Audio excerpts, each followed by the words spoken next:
अमरावती जिल्ह्यात भातकुलीमध्ये महाराष्ट्राचे माजी उपमुख्यमंत्री, राष्ट्रवादी काँग्रेसचे ज्येष्ठ नेते आणि सर्वसामान्यांमध्ये दादा म्हणून ओळखले जाणारे श्री अजित अनंतराव पवार यांच्या 28 जानेवारी 2026 रोजी बारामती येथे झालेल्या विमान अपघातानंतर अकाली निधनाने संपूर्ण राज्य शोकसागरात बुडाले असताना आज 31 जानेवारी 2026 रोजी भातकुली शहरात भव्य सर्वपक्षीय शोकसभा आयोजित करण्यात आली। आशीर्वाद मंगल कार्यालय येथे झालेली ही सभा महाराष्ट्र प्रदेश काँग्रेस कमिटीचे सरचिटणीस हरिभाऊ मोहोळ यांच्या अध्यक्षतेखाली अत्यंत भावपूर्ण वातावरणात पार पडली। या शोकसभेला काँग्रेस, भाजप, राष्ट्रवादी काँग्रेस दोन्ही गट, शिवसेना दोन्ही गट, वंचित बहुजन आघाडी, युवा स्वाभिमान संघटना, संभाजी ब्रिगेड तसेच विविध सामाजिक संघटनांचे पदाधिकारी, कार्यकर्ते आणि नागरिक मोठ्या संख्येने उपस्थित होते। राजकीय मतभेद बाजूला ठेवून सर्वांनी एकत्र येत अजितदादा पवार यांच्या स्मृतीला आदरांजली वाहिली। त्यांच्या कुटुंबियाप्रती, राष्ट्रवादी काँग्रेस पक्षाप्रती आणि संपूर्ण महाराष्ट्राप्रती सामूहिक संवेदना व्यक्त करण्यात आल्या।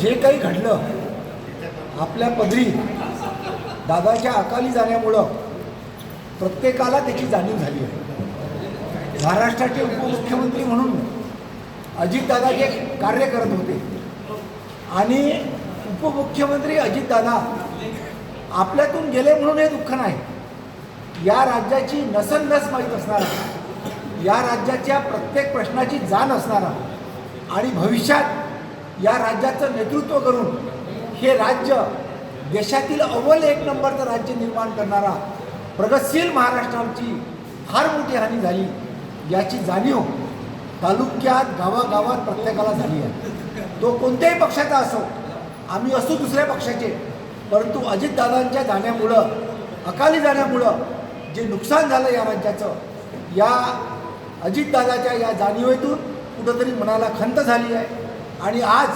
प्रत्येकाच्या तोंडी, प्रत्येकाच्या मनात जी भावना आहे ती भावना एकत्रितपणे एका जागी झाली पाहिजे। म्हणून आज सर्वपक्षीय आम्ही तालुक्यातील मंडळी या ठिकाणी आशीर्वाद मंगल कार्यालयामध्ये जमून दादांना विनम्र श्रद्धांजली अर्पण केली।